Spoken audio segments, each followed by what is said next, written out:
मेरे प्यारे देशवासियों,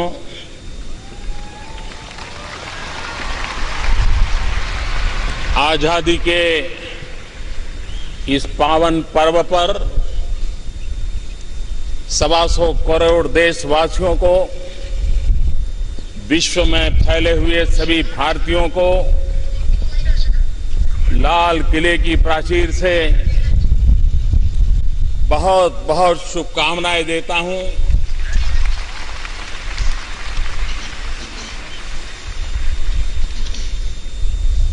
आजादी का ये पर्व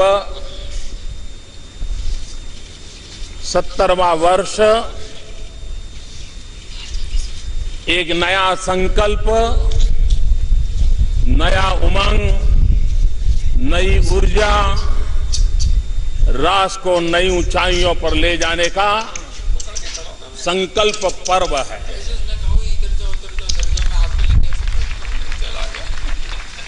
आज हम जो आजादी की सांस ले रहे हैं, उसके पीछे लक्षावधि महापुरुषों का बलिदान है, त्याग और तपस्या की गाथा है। जवानी में फांसी के फंदे को चूमने वाले वीरों की याद आती है। महात्मा गांधी, सरदार पटेल, पंडित नेहरू, अनगिनत महापुरुष जिन्होंने देश की आजादी के लिए अविरत संघर्ष किया, और उसी का नतीजा है कि आज हमें स्वराज में आजादी की सांस लेने का सौभाग्य प्राप्त हुआ है।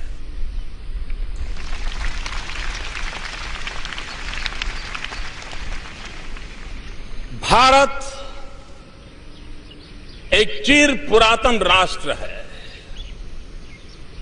हजारों साल का इतिहास है, हजारों साल की सांस्कृतिक विरासत है। वेद से विवेकानंद तक, उपनिषद से उपग्रह तक, सुदर्शन चक्रधारी मोहन से लेकर के चरखाधारी मोहन तक, महाभारत के भीम से लेकर के भीमराव तक एक लंबी हमारी इतिहास की यात्रा है, विरासत है। अनेक उतार चढ़ाव इस धरती ने देखे हैं, अनेक पीढ़ियों ने संघर्ष किया है, अनेक पीढ़ियों ने मानव जात को महामूल्य देने के लिए तपस्याएं की है। भारत की उम्र 70 साल नहीं है, लेकिन गुलामी के कालखंड के बाद हमने जो आजादी पाई, एक नई व्यवस्था तक के तहत हमने देश को आगे बढ़ाने का प्रयास किया। ये यात्रा 70 साल की है। सरदार वल्लभ भाई पटेल ने देश को एक किया। अब हम सबका दायित्व है देश को श्रेष्ठ बनाएं। एक भारत श्रेष्ठ भारत का सपना पूरा करने का हम लोगों ने निरंतर प्रयास करना चाहिए। भाइयों बहनों, स्वराज ऐसे नहीं मिला है। जुल्म बेशुमार थे, लेकिन संकल्प अड़िग थे। हर हिंदुस्तानी आजादी के आंदोलन का सिपाही था। हर एक का जज्बा था देश आजाद हो सकता है हर किसी को बलिदान का सौभाग्य नहीं मिला हो सकता है हर किसी को जेल जाने का सौभाग्य न मिला हो, लेकिन हर हिंदुस्तानी संकल्पबद्ध था, महात्मा जी का नेतृत्व था, सशस्त्र क्रांतिकारियों के बलिदान की प्रेरणा थी और तब जाकर के स्वराज प्राप्त हुआ है। लेकिन अब स्वराज्य को सुराज्य में बदलना ये 125 करोड़ देशवासियों का संकल्प है।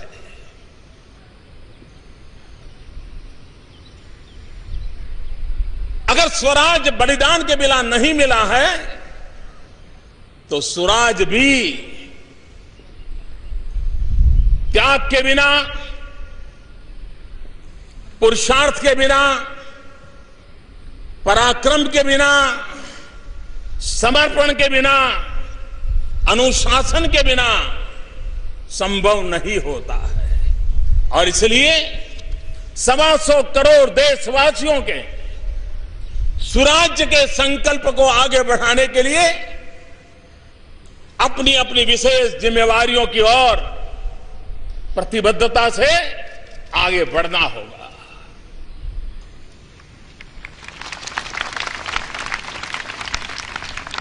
पंचायत हो या पार्लियामेंट हो,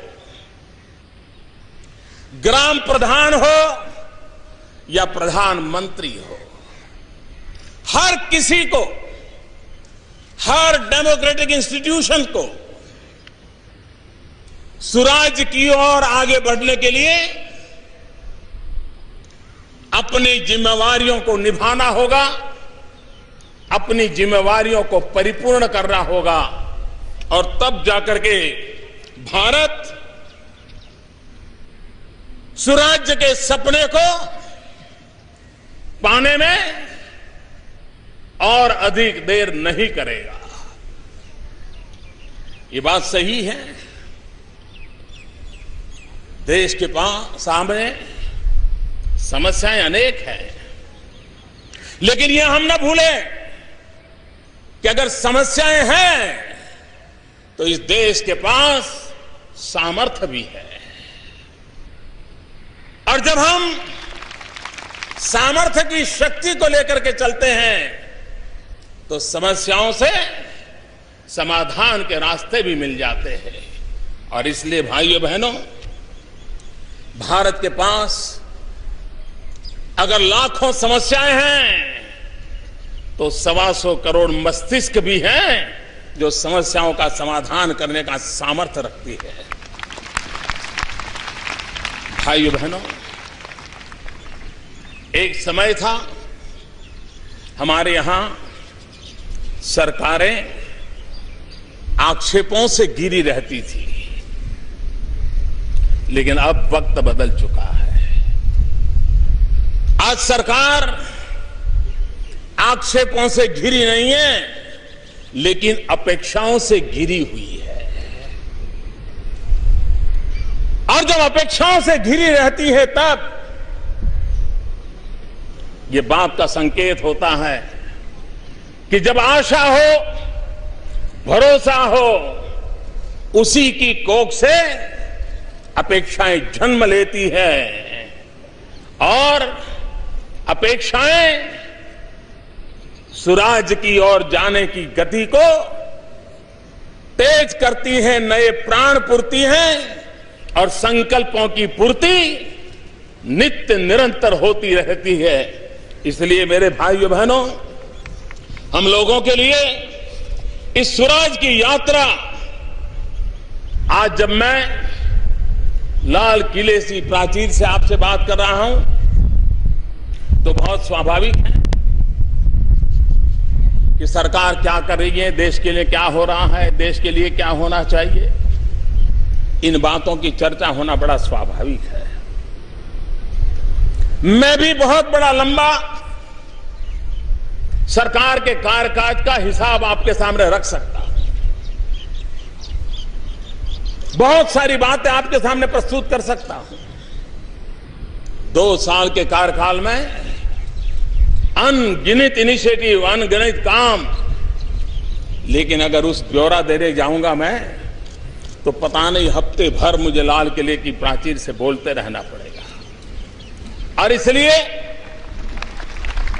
मैं उस मोह के बजाय आज कार्य की नहीं, इस सरकार की कार्य संस्कृति के प्रति आपका ध्यान आकर्षित करना चाहता हूं।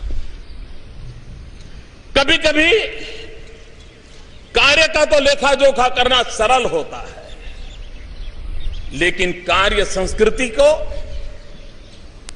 जब तक गहराई में न जाए, जानना, समझना, पहचानना सामान्य मानवी के लिए सरल नहीं होता है। और इसलिए मेरे प्यारे भाइयों बहनों, मेरे प्यारे देशवासियों, आज मैं सिर्फ नीति की नहीं,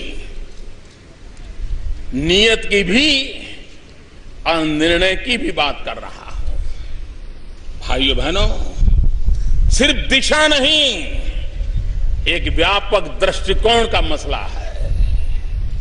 सिर्फ रूपरेखा नहीं, ये रूपांतरण का संकल्प है।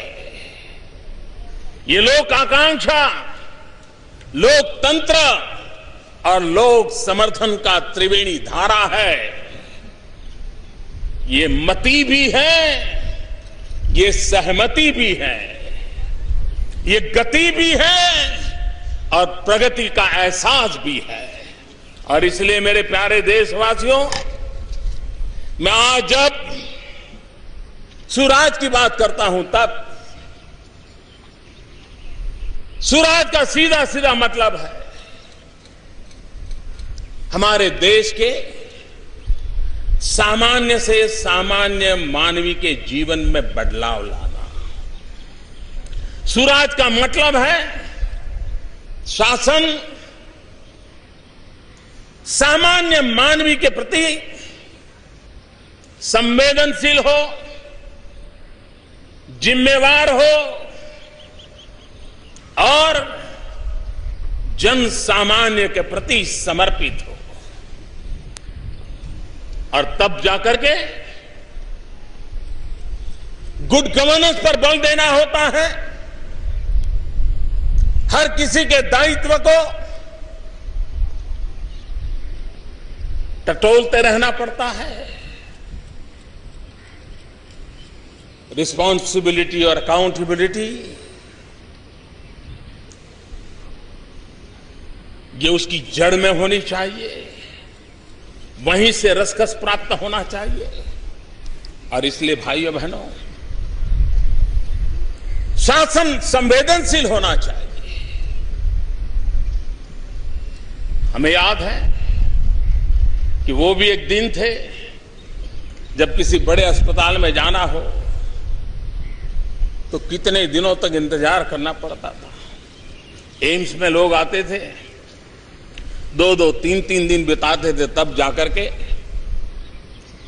कब उनको जांचा परखा जाएगा उसका तय होता था। आज उन सारी व्यवस्थाओं को हम बदल पाए हैं। ऑनलाइन रजिस्ट्रेशन होता है, ऑनलाइन डॉक्टर की अपॉइंटमेंट मिलती है, तय समय पर पेशेंट आए तो उसका काम शुरू हो जाता है। इतना ही नहीं, उसके सारे मेडिकल रिकॉर्ड भी उसको ऑनलाइन उपलब्ध होते हैं। और हम इसको आरोग्य के क्षेत्र में देशव्यापी एक कल्चर के रूप में विकसित करना चाहते हैं। आज सरकार के बड़े बड़े 40 से अधिक अस्पतालों में इस व्यवस्था को किया है, लेकिन इसका मूल मंत्र शासन संवेदनशील होना चाहिए। भाइयों बहनों, शासन उत्तरदायी होना चाहिए। अगर शासन उत्तरदायी नहीं होता है तो जन सामान्य की समस्याएं ऐसे की ऐसी लटकी रहती है। बदलाव कैसे आता है? टेक्नोलॉजी तो है, लेकिन एक समय था रेल टिकट, हिंदुस्तान के सामान्य मानवी को रेल टिकट का संबंध आता है, रेल से संबंध आता है, गरीबों का संबंध आता है। पहले आधुनिक टेक्नोलॉजी से 1 मिनट में सिर्फ 2000 टिकट निकल पाती थी, और वो भी जो उस जमाने में जिसने देखा होगा वो चक्कर घूमता रहता था, पता नहीं कब वेबसाइट खुले। आज मुझे संतोष के साथ कहना है कि आज 1 मिनट में 15,000 रेल टिकट मिलना संभव हो गया है।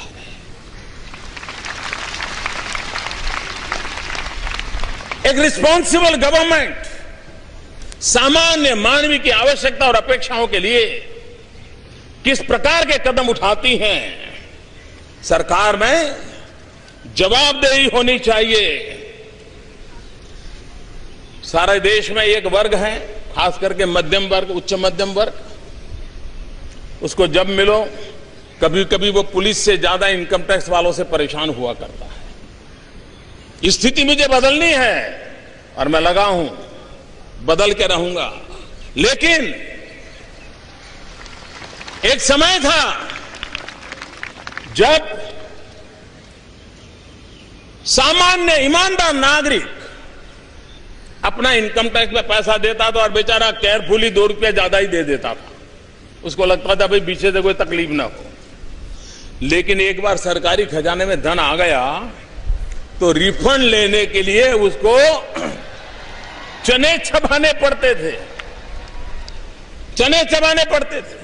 सिफारिश लगानी पड़ती थी, और महीनों तक नागरिक के हक का पैसा सरकारी खजाने से जाने में टालम टोल हुआ करता था। आज हमने ऑनलाइन रिफंड देने की व्यवस्था की। हफ्ते, 2 हफ्ते में, 3 हफ्ते में आज रिफंड मिलना शुरू हो गया। जो आज मुझे टीवी पर सुनते होंगे उनको भी यह बात ध्यान में आती होगी, हाँ भाई मेरा रिफंड तो सीधा सीधा मैंने कोई एप्लीकेशन नहीं किया, आ गया था। तो ये उत्तरदायी और जवाबदेही, इन सारे जो प्रयास होते हैं उसका परिणाम है। शासन में सुराज के लिए पारदर्शिता को बल देना उतना ही महत्वपूर्ण है। आप जानते हैं आज समाज में पहले से एक विश्वव्यापी संपर्क संबंध धीरे धीरे सहज बनता जा रहा है। मध्यम वर्ग के व्यक्ति अपना पासपोर्ट हो, पहला जमाना था साल में करीब 40 लाख 50 लाख पासपोर्ट के लिए अर्जियां आती थी। आजकल 2-2 करोड़ लोग पासपोर्ट के लिए अप्लाई करते हैं। भाइयों बहनों, पहले पासपोर्ट पाने में अगर सिफारिश नहीं है तो 4-6 महीने तो यूं ही जांच पड़ताल में चले जाते थे। हमने उस स्थिति को बदला और आज मैं गर्व से कह सकता हूं कि करीब हफ्ते 2 हफ्ते में नागरिकों के हक में जो पासपोर्ट है उसको पहुंचा दिया जाता है। और पारदर्शिता, कोई सिफारिश की जरूरत नहीं, कोई टालम टोल की जरूरत नहीं। आज मैं कह सकता हूं सिर्फ 2015-16 में 1.25 करोड़ पासपोर्ट इतने कम समय में देने का हमने काम किया है। सुराज में शासन में दक्षता भी होनी चाहिए, एफिशिएंसी होनी चाहिए। और इसलिए हमारे यहां पहले किसी कंपनी को अपना कोई कारखाना लगाना है, कारोबार करना है तो अप्लाई करते थे। सिर्फ रजिस्ट्रेशन का काम था, वो देश के लिए कुछ करना चाहता था, लेकिन 6-6 महीने तो यही निकलते जाते थे। भाइयों बहनों, अगर दक्षता लाई जाए तो उसी सरकार, वही नियम, वही मुलाजिम, वही कंपनी रजिस्ट्रेशन का काम आज 24 घंटे में करने के लिए सज्ज हो गए हैं और कर रहे हैं। अकेले पिछले जुलाई में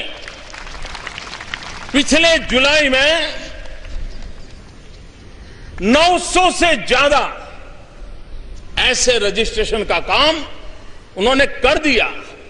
भाइयों बहनों, सुराज्य के लिए सुशासन भी जरूरी है, गुड गवर्नेंस भी जरूरी है, और उस गुड गवर्नेंस के लिए हमने जो कदम उठाए, मैंने पिछले बार यहां लाल किले से कहा था कि हम ग्रुप सी और ग्रुप डी सरकार के इन पदों को इंटरव्यू से बाहर कर देंगे, मेरिट के आधार पर उसको जॉब मिल जाएगा। हमने करीब करीब 9,000 पद ऐसे खोज के निकाले हैं और जिसमें हजारों लाखों लोगों की भर्ती होनी है। अब इन 9,000 पदों पर कोई इंटरव्यू प्रक्रिया नहीं होगी। मेरे नौजवानों को इंटरव्यू देने के लिए खर्चा नहीं करना पड़ेगा, जाना नहीं पड़ेगा, सिफारिश की जरूरत नहीं पड़ेगी।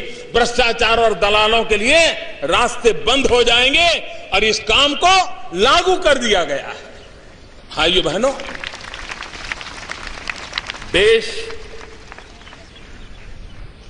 एक समय था कि सरकार को योजना घोषित करे,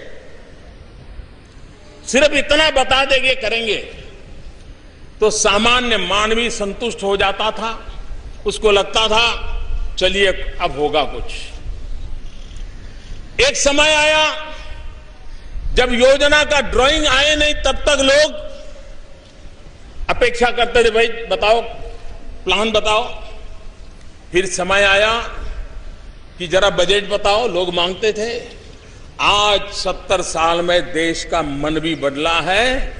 वो योजनाओं की घोषणा से संतुष्ट नहीं होता है, प्लान दिखाने से संतुष्ट नहीं होता है।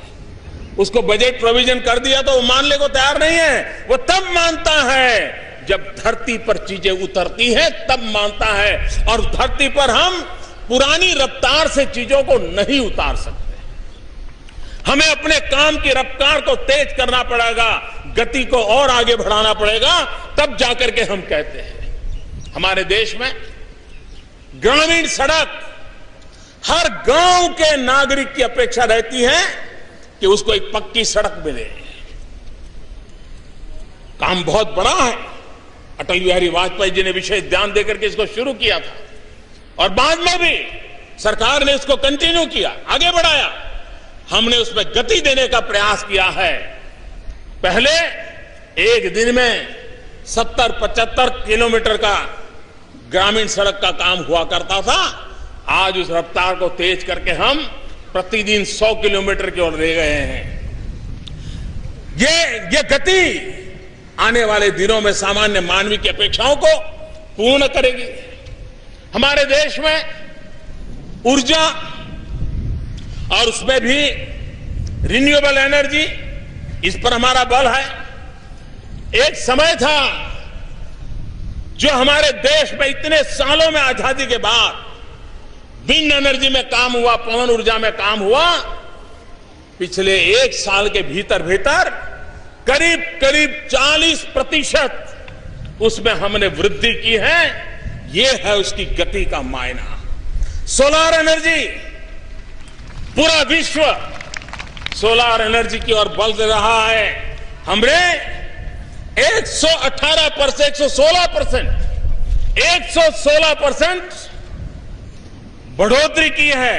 ये बहुत बड़ा, ये इंक्रीमेंटल चेंज नहीं है, ये बहुत बड़ा हाई जंप है। हम चीजों को उसके क्वांटम की दृष्टि से हम आगे बढ़ाना चाहते हैं। हमारे देश में हमारी सरकार बनने के पहले अगर ऊर्जा का उत्पादन है तो ऊर्जा पहुंचाने के लिए ट्रांसमिशन लाइन भी चाहिए और अच्छी ट्रांसमिशन लाइन की व्यवस्था चाहिए।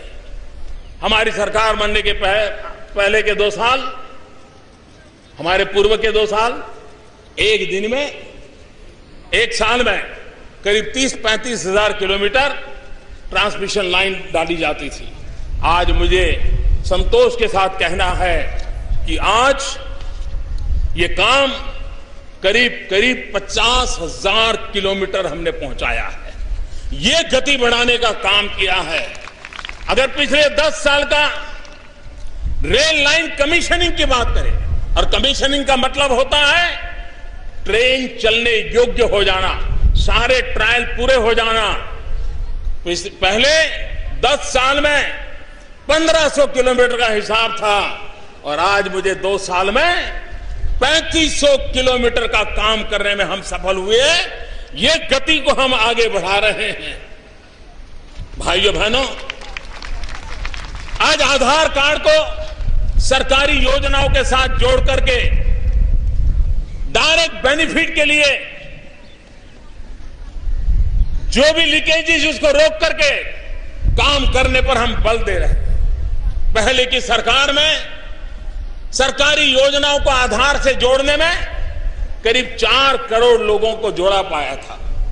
आज मुझे संतोष के साथ कहना है कि 4 करोड़ पर काम वहां हुआ था, आज हमने 70 करोड़ नागरिकों को आधार और सरकारी योजनाओं के साथ जोड़ने का काम पूरा कर दिया है और जो बाकी है उनको भी पूरा करने का काम चल रहा है। हमारे यहां मध्यम वर्ग का मानवी हो, सामान्य मानवी हो, उसको आज जैसे कार घर में हो उसको प्रतिष्ठा का विषय माना जाता है। एक वक्त था कि घर में गैस का चूल्हा हो तो उसको एक स्टैंडर्ड माना जाता है, एक समाज में स्टेटस के रूप में माना जाता था। देश आजाद होने के 60 साल के दरमियान ये रसोई गैस करीब 14 करोड़ लोगों को 60 साल में मिला था। भाइयों बहनों, मुझे बड़ा संतोष है कि एक तरफ 60 साल में 14 करोड़ रसोई गैस के कनेक्शन और हमने 60 सप्ताह में 4 करोड़ नए लोगों को रसोई गैस के कनेक्शन दिए। कहां 60 साल के 14 करोड़ और कहां 60 सप्ताह के 4 करोड़। ये गति है जो सामान्य मानव की जिंदगी में, क्वालिटी ऑफ लाइफ में आज बदलाव लाने के लिए संभव हुआ है। हमने कानूनों की जंजालों की सफाई का भी काम आरंभ किया है। कानूनों का बोझ सरकार को भी, न्यायपालिका के लिए भी और नागरिक के लिए भी उलझने पैदा करता रहता है। हमने खोजबीन करके करीब 1700 ऐसे कानून निकाले हैं। 1250 करीब ऑलरेडी पार्लियामेंट के द्वारा उसको निरस्त कर दिए हैं और बाकियों को भी निरस्त करने की दिशा में जाकर के उस सफाई अभियान को भी हम चलाना चाहते हैं।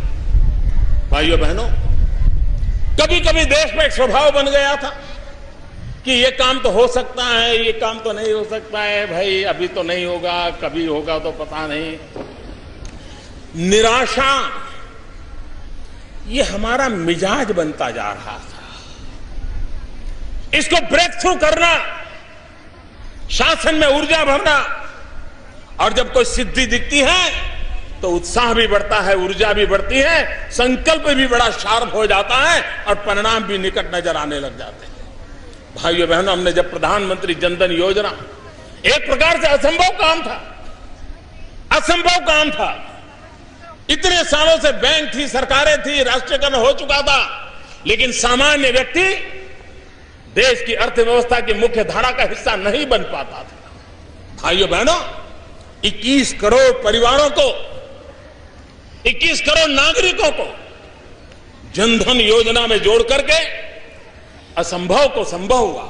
और यह संभव ये सरकार के खजाने में, सरकार की क्रेडिट का विषय नहीं है, ये 125 करोड़ देशवासियों ने किया है। और इसलिए मैं इस काम को करने के लिए मेरे 125 करोड़ देशवासियों का नमन करता हूं।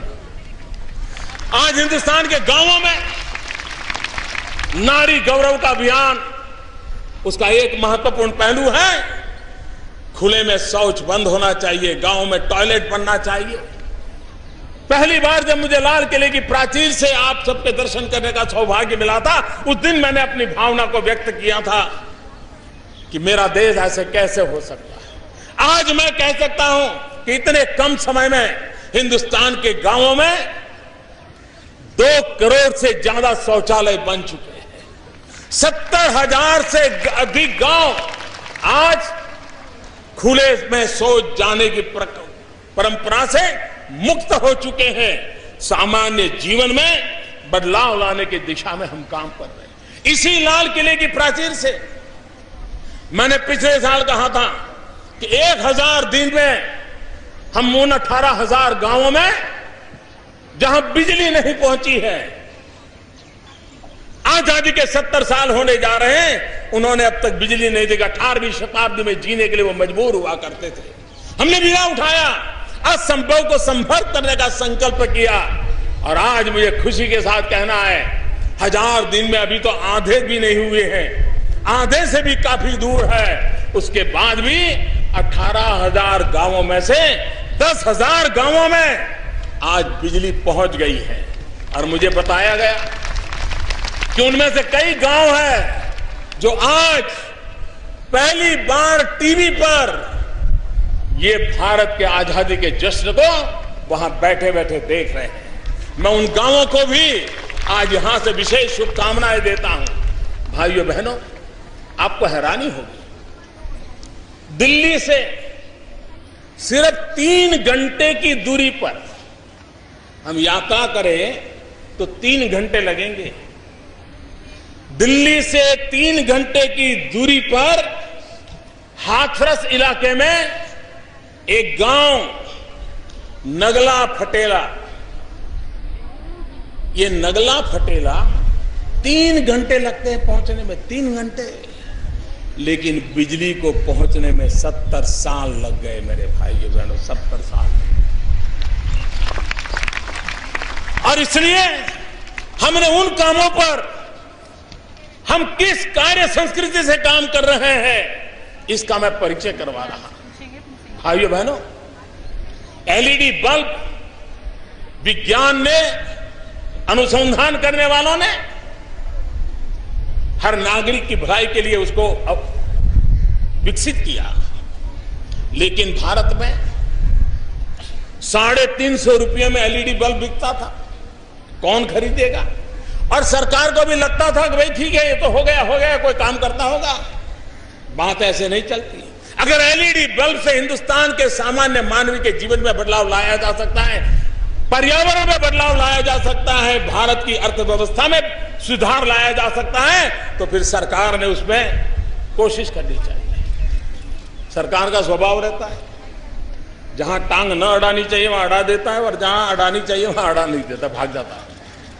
यह स्थिति, यह कार्य संस्कृति बदलने का हमने प्रयास किया है। और इसलिए 350 रुपये में बिकने वाला बल्ब, सरकारी इंटरवेंशन का परिणाम यह हुआ कि आज हम 50 रुपये में वो बल्ब बांट रहे हैं। कहां 350 और कहां 50।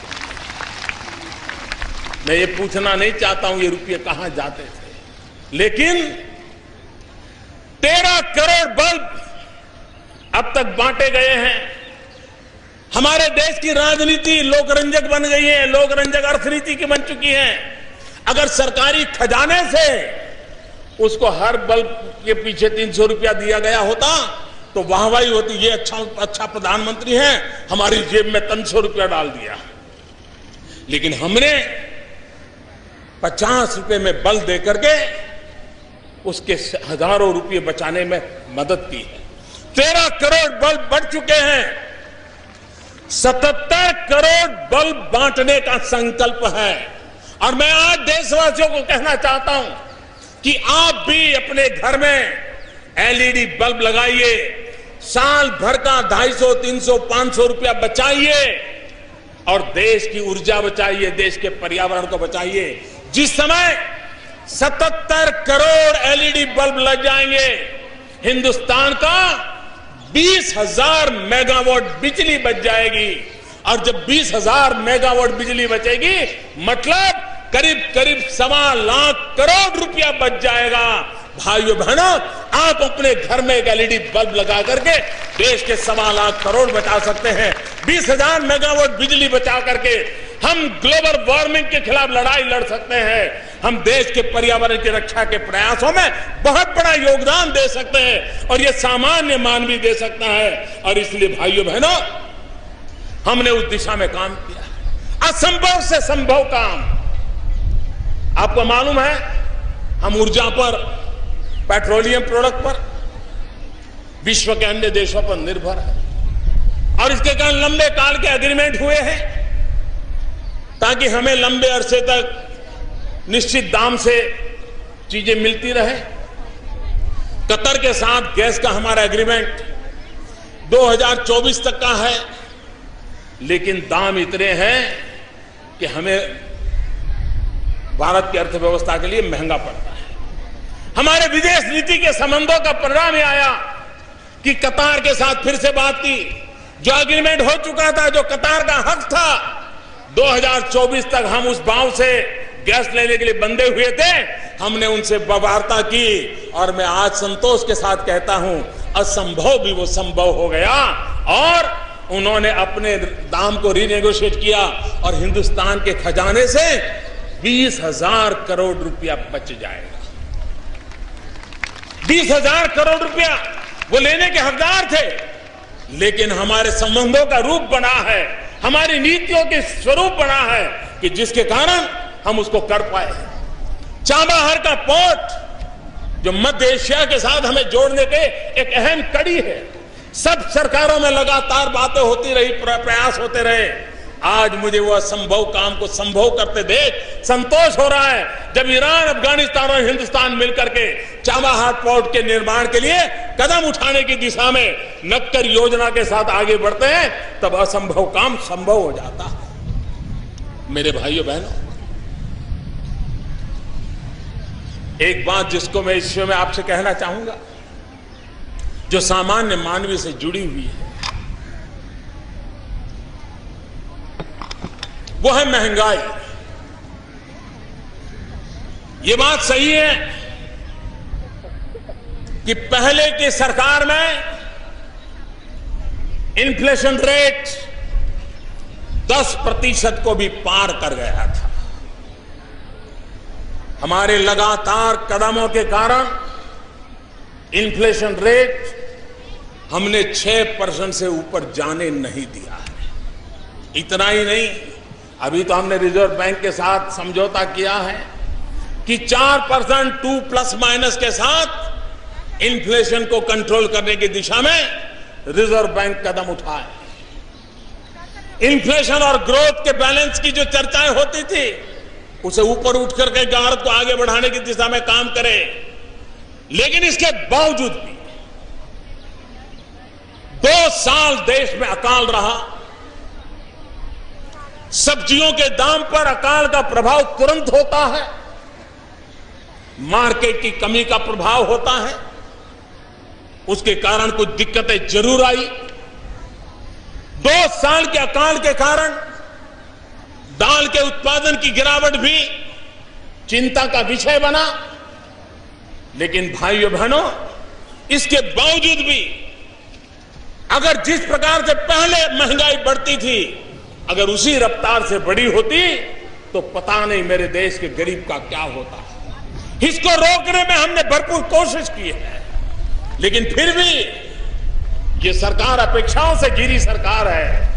आपकी, मेरे देशवासियों, अपेक्षाएं स्वाभाविक है, लेकिन मैं उस दिशा में प्रयत्न करने में कोई कोताही नहीं बरतने दूंगा। जितना प्रयास मुझसे होगा मैं करता रहूंगा और गरीब की थाली को महंगी नहीं होने दूंगा। मेरे प्यारे भाइयों बहनों, यह देश गुरु गोविंद सिंह जी की 350वीं जयंती मनाने की तैयारी कर रहा है। देश के लिए बलिदान की गाथा, सिख गुरुओं की परंपरा, यह देश कैसे भूल सकता है। और जब गुरु गोविंद सिंह जी की 350वीं जयंती हम मना रहे हैं, तब गुरु गोविंद सिंह जी ने एक बात बड़े अच्छे ढंग से कही। गुरु गोविंद सिंह जी कहते थे, जिस हाथ ने कभी सेवा न की हो, जिस हाथ में कभी कोई काम न हुआ हो, जो हाथ मजदूरी से मजबूत न हुए हो, जिन हाथों को काम करते करते हाथे में गांठें न बन गई हो, उस हाथ को मैं पवित्र हाथ कैसे मान सकता हूं, ये गुरु गोविंद सिंह जी कहते थे। आज जब गुरु गोविंद सिंह जी की 350वीं जयंती हम मना रहे हैं, तब मैं मेरे किसानों को याद करता हूं। उनसे बढ़कर पवित्र हाथ किसका हो सकता है, उससे बढ़कर पवित्र हृदय किसका हो सकता है। उसके बिना पवित्र मकसद किसा हो सकता है। मैं मेरे किसान भाइयों को 2 साल के अकाल के बावजूद भी देश के अर्थ के अन्न के भंडार भरने के लिए उन्होंने जो निरंतर प्रयास किया, उसके लिए मैं उनका अभिनंदन करता हूं। सूखे की स्थिति बदली, इस बार वर्षा अच्छी हो रही है। कहीं कहीं पर अधिक वर्षा के कारण तकलीफ भी हुई है। जिन राज्यों को, जिन नागरिकों को तकलीफ हुई है, भारत सरकार पूरी तरह उनके संकट के समय उनके साथ है। लेकिन मेरे किसान भाइयों को आज मैं विशेष रूप से अभिनंदन करना चाहता हूं। जब हमारे देश में दलहन की कमी महसूस कर रहे हैं, हमारा किसान दूसरे क्रॉप पर चला गया था, लेकिन जहां भारत के सामान्य मानवी की दाल की मांग बढ़ी, आज मुझे संतोष के साथ कहना है कि इस बार बुआई में मेरे किसानों ने दाल की बुआई 1.5 गुना कर दी, 1.5 गुना कर दी है।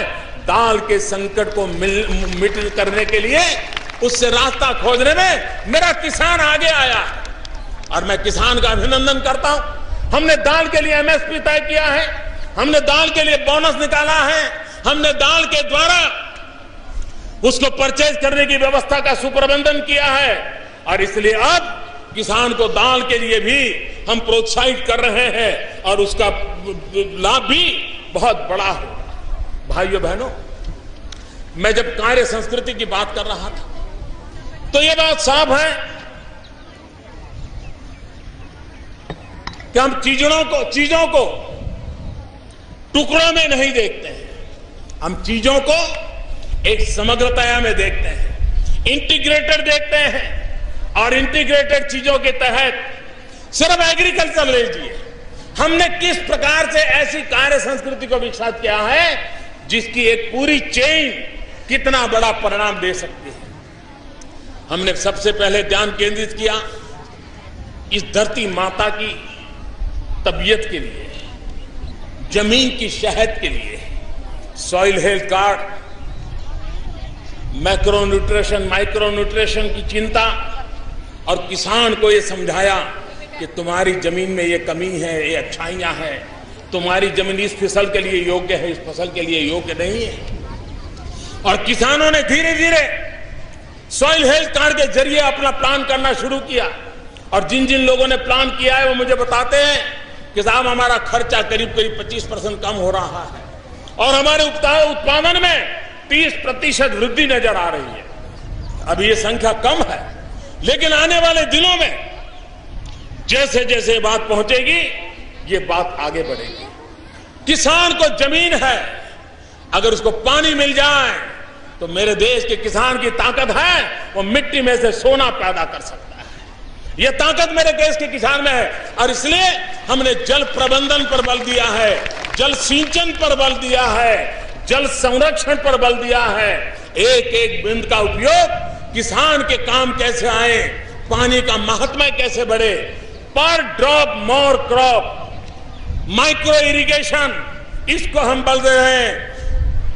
90 से ज्यादा सिंचाई की योजनाएं आधी अधूरी ठप पड़ी थी, हमने बीड़ा उठाया है, सबसे पहले उन योजनाओं को पूरा करेंगे और लाखों धरती को सिंचन का लाभ मिले उस दिशा में काम करेंगे। हमने किसान की इनपुट कॉस्ट कम करने के लिए, क्योंकि किसान को आजकल बिजली की भी जरूरत पड़ती है, पानी चाहिए तो बिजली चाहिए, बिजली महंगी पड़ती है, हमने सोलार पंप की ओर बड़ा काम उठाया है, बड़ी मात्रा में उठाया है। उसके कारण किसान का इनपुट कॉस्ट कम होने वाला है, रिकरिंग एक्सपेंस कम होने वाला है और सोलार पंप में होने के कारण बिजली भी अपनी, सूरज भी अपना, खेत भी अपना, खलिहान भी अपना, मेरा किसान खुशहाल भी होगा। अब तक 77,000 सोलर पंप बांटने में हमने सफलता पाई है। भाइयों बहनों, मैं मेरे देश के वैज्ञानिकों को भी बधाई देना चाहता हूं। जमीन, पानी, सोलर पंप, साथ के साथ अच्छे बीज की भी जरूरत होती है, अच्छे सीड्स की जरूरत होती है। भारत के वायु को, प्रकृति को अनुकूल हमारे देश के वैज्ञानिकों ने 131 से ज्यादा नए कृषि के योग्य बीज तैयार किए हैं जो हमारे प्रति हेक्टर उत्पादन को बढ़ाने में क्षमता रखते हैं। उसके अंदर जो वैल्यूज है उस वैल्यूज में भी बढ़ोतरी हो रही है। मैं इन वैज्ञानिकों का भी मैं बहुत बहुत बधाई देता हूं। किसान को यूरिया चाहिए, खाद चाहिए। एक जमाना था खाद पाने के लिए ब्लैक मार्केटिंग होता था, एक जमाना था खाद पाने के लिए पुलिस लाठीचार्ज करती थी, एक जमाना था कि इंसान खाद के अभाव में अपनी आंखों के सामने बर्बाद होता हुआ अपनी फसल देख रहा था। भाइयों बहनों, खाद की कमी ये बीते हुए दिनों का विषय बन गया, इतिहास की गर्त में चला गया। आज हमने खाद की कमी, सबसे ज्यादा खाद का उत्पादन करने में हम सफल हुए हैं। भाइयों बहनों, इस खाद के उत्पादन के कारण किसानों को आवश्यकता के अनुसार समय पर खाद मिलने की संभावना है। उसी प्रकार से हमने फसल बीमा योजना बनाई, प्रधानमंत्री फसल बीमा योजना। किसान को जमीन से लेकर के उत्पादित चीजों तक उसकी रक्षा करना, पहली बार कम से कम प्रीमियम से अधिक से अधिक और वो भी गारंटी के साथ फसल बीमा योजना देने का काम भाइयों बहनों हमने किया है। हमने फसल के उत्पादन को 15 लाख टन अन्न के संरक्षण के लिए नए गोदामों का निर्माण किया है। हमारे देश में किसान का भला तब होगा जब हम वैल्यू एडिशन की तरफ जाएंगे, और वैल्यू एडिशन की ओर जाने के लिए हमने पहली बार फूड प्रोसेसिंग को विशेष रूप से बल दिया है। 100% फॉरेन डायरेक्ट इन्वेस्टमेंट को हमने प्रोत्साहित किया है, जिसके कारण कृषि आधारित उद्योगों को बल मिलेगा। और कृषि आधारित उद्योगों को जब बल मिलेगा तो मेरे भाइयों बहनों, मुझे विश्वास है कि हमारे किसान को, और जो मेरा सपना है 2022 में किसान की इनकम को डबल करना, ये चीजें हैं जिसके द्वारा ये संभव होने वाला है। और उसके लिए हमने एक के बाद एक कदम उठाए। भाइयों बहनों, हमारे देश में एक परंपरा बन गई, सरकारों ने अपनी पहचान बनाने के लिए तो बहुत कुछ किया, और हमारे देश का जिस प्रकार का स्वभाव है, एकाध लोकरंजक काम कर दो, एकाध लोक लुभावना काम कर दो, सरकारी खजाने को खाली कर दो, सरकार की पहचान बनाने की परंपरा रही है। भाइयों बहनों, मैंने अपने आप को इस मोह से दूर रखने का भरपूर प्रयास किया है, और इसलिए एक टोटल ट्रांसफॉर्मेशन, ट्रांसपेरेंसी के साथ ट्रांसफॉर्मेशन, रिफॉर्म, परफॉर्म, ट्रांसफॉर्म, उस मंत्र को लेकर के हमने एक के बाद एक चीजें और हर रेंज में करने का हमने प्रयास किया है।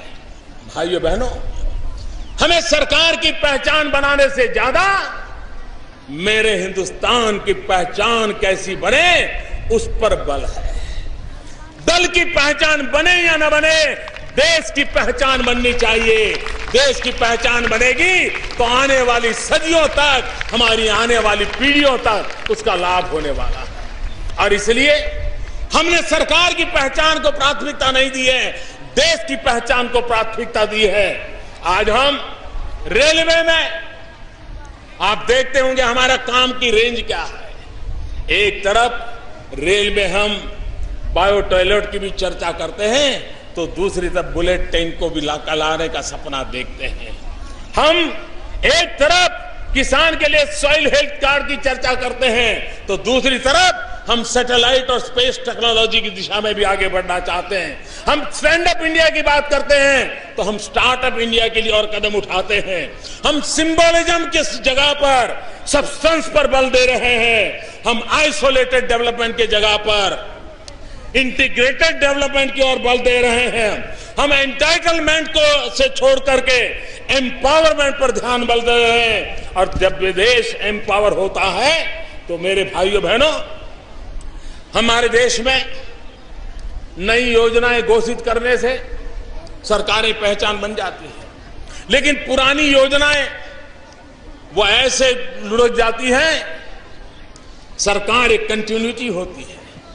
अगर पहले की सरकारों ने भी कोई काम किया है तो देश का भला इसमें है कि उसकी कुछ कमियां जरूर दूर करें, लेकिन उस काम को आगे बढ़ाना चाहिए। ये आपकी सरकार था, हम नहीं करेंगे तो हमारी सरकारें करेंगे, ये अहंकार लोकतंत्र में नहीं चलता है। और इसलिए हमने सर झुका करके पुरानी सरकारों के काम को भी उतनी ही तवज्जो दी है, और ये हमारी कार्य संस्कृति का परिचायक है। क्योंकि देश अखंड अविरत व्यवस्था है और उस व्यवस्था को हम चलाना चाहते हैं। और उसी के तहत मैंने एक प्रगति कार्यक्रम चलाता हूं, हर महीने खुद रिव्यू करता हूं, खुद बैठता हूं। आपको हैरानी होगी, 7.5 लाख करोड़ रुपए के करीब 118 प्रोजेक्ट वो किसी न किसी सरकार ने कभी प्रारंभ किए थे, सोचा था, योजना बनाई थी, ऐसे लटके पड़े थे। उनको मैंने बाहर निकाला, मैंने कहा पूरा करो, इतने रुपये बर्बाद हुए और जोड़ करके काम को पूरा करो। आज वो काम पूरे हो रहे हैं। हमने एक प्रोजेक्ट मॉनिटरिंग ग्रुप बनाया, जिसको मैंने अलग से कहा कि जरा देखिए ऐसे कौन से काम थे जो किसी समय शुरू हुए, कोई 20 साल पहले, कोई 25 साल पहले, कोई 30 साल पहले, कोई 15 साल पहले लटके पड़े थे। आज जो लोग उस इलाके में रहते हैं उनको पता है, करीब 10 लाख करोड़ रुपए के 270 प्रोजेक्ट ऐसे हमने आइडेंटिफाई किए जो किसी सरकार ने शिलान्यास किया होगा, किसी ने 1000-2000 करोड़ रुपया लगा दिया होगा, लेकिन बाद में वो मिट्टी में मिलता चला जा रहा था। उसको हमने फिर से काम करने के लिए उस अटकी हुई योजनाओं को, भाइयों बहनों, योजनाओं का अटकना, योजनाओं का डिले होना, रुपयों की बर्बादी होना एक प्रकार से क्रिमिनल नेग्लिजेंस है, और उससे हमने पार करने का प्रयास किया है। भाइयों बहनों, रेलवे प्रोजेक्ट की मंजूरियां 2-2 साल लगते थे। ट्रेन जा रही है, ऊपर ब्रिज बनाना है, दोनों तरफ रास्ते बन चुके हैं, 2-2 साल लग जाते थे। भाइयों बहनों, आज वो काम 3 महीना, 4 महीना, ज्यादा से ज्यादा 6 महीने में प्रोजेक्ट को मंजूरी देने की गति हम ले आए हैं। भाइयों बहनों, हम कितना ही काम करें, कितनी ही योजना बनाएं, लेकिन सरकार सुशांत के लिए लास्ट मैन डिलीवरी, आखिरी इंसान को उसका लाभ कैसे मिलता है, उस पर ध्यान देना होता है। भाइयों बहनों, जब नीति साफ हो, नियत स्पष्ट रूप से हो, साफ नीति, स्पष्ट नीति, साफ नियत, स्पष्ट नियत होती है, तब निर्णय करने का जज्बा भी कुछ और होता है, और इसलिए निर्णय बेझिझक हो सकते हैं। हमारी सरकार स्पष्ट नीतियों के कारण, साफ नियत के कारण बेझिझक निर्णय करके चीजों को आगे बढ़ाने में और लास्ट माइल डिलीवरी पर बल दे रही है। हमने देखा है, अगर उत्तर प्रदेश के अखबार देखोगे, हर वर्ष गन्ना किसानों का बकाया, ये हर बार चर्चा में रहता था। शुगर मिल ये नहीं करती, राज्य सरकार ये नहीं करते, गन्ने किसान को ये परेशानी है। हजारों करोड़ रुपयों का बकाया था, हजारों करोड़ रुपया का। हमने इसके पीछे योजनाएं बनाई, पीछे लग गए। लास्ट मैन डिलीवरी, किसान के घर तक पैसा पहुंचना चाहिए। पुराना जो बकाया था, हजारों करोड़ बकाया था, भाइयों बहनों, आज मैं बड़े संतोष के साथ कहता हूं 99.5% पुराना बकाया चुकता कर दिया गया। ये बहुत सालों के बाद पहली बार हुआ। इस बार का जो गन्ने का व्यापार हुआ, गन्ना खरीदा गया, आज मैं कह सकता हूं संतोष के साथ, अब तक करीब 95% किसानों को गन्ने का दाम चुका दिया गया है, और 5% भी बचा होगा, आने वाले दिनों में जरूर बच जाएगा, ऐसा मुझे विश्वास है। भाइयों बहनों, एलपीजी के गैस कनेक्शन गरीब परिवारों को देने का हमने बीड़ा उठाया है। उज्ज्वला योजना के तहत मेरी गरीब मां को चूल्हे के धुएं से मुक्ति दिलाने का अभियान बहुत तेजी से चलाया है। 5 करोड़ गरीब परिवारों को जब गैस का चूल्हा पहुंचेगा, और 3 साल में करने का बिड़ा उठाया, काम चल रहा है। करीब करीब 50 लाख तक हम पहुंच चुके हैं और वो भी सिर्फ पिछले 100 दिन के अंदर ये काम कर दिया है। आप कल्पना कर सकते हो सकता है 3 साल के पहले भी इस काम को हम पूरा कर लें। लास्ट माइल डिलीवरी, उस पर हम बल देना चाहते हैं। हमारी post office information technology, WhatsApp, messages, online email, इनके कारण धीरे धीरे पोस्ट इरेलेवेंट हो जाए। डाकघर हमारा जो हमारी एक पहचान है, हमने इस डाकघरों को पुनर्जीवित करना, पुनर्ताकतवर बनाने का। डाकघर गरीब और छोटे व्यक्ति से जुड़ा रहता है। सरकार का प्रतिनिधि अगर कोई हिंदुस्तान के सामान्य मानवी से प्यार से जुड़ा हुआ होता है तो वो डाकिया होता है। डाकिये को हर कोई प्यार करता है, डाकिया हर किसी को प्यार करता है, लेकिन उस डाकिये की तरफ कभी हमारा ध्यान नहीं जाता है। हमने बैंकों को पेमेंट बैंक, हमारे पोस्ट ऑफिस को पेमेंट बैंक में कन्वर्ट करने की दिशा में काम उठाया है। ये पेमेंट बैंक बनने से एक साथ देश के गांव तक बैंकों का जाल बिठेगा, जनधन अकाउंट का लाभ मिलेगा और सामान्य मानवी मनरेगा का पैसा भी अब आधार के द्वारा उसके खाते में जा रहा है। करप्शन कम हो रहा है। उसमें ये बैंकों का जो पेमेंट बैंक बनाने में पोस्ट ऑफिस का हमारा काम है, उसका लाभ होगा। भाइयों बहनों, हमारे देश में जो भी पीयूष बनते हैं वे पीएसयू या तो गड्ढे में जाने के लिए बनते हैं, या तो लुढ़क जाने के लिए बनते हैं, या ताले लगने के लिए बनते हैं, या फिर बेचने के लिए बनते हैं। यह उसका इतिहास रहा है। हमने एक नई कार्य संस्कृति लाने का प्रयास किया है और आज मैं पहली बार संतोष के साथ कहता हूं, जो एयर इंडिया पूरी तरह बदनाम हुआ करता था, पिछले साल हम एयर इंडिया के हम उसके ऑपरेशनल प्रॉफिट में लाने में सफल हुए हैं।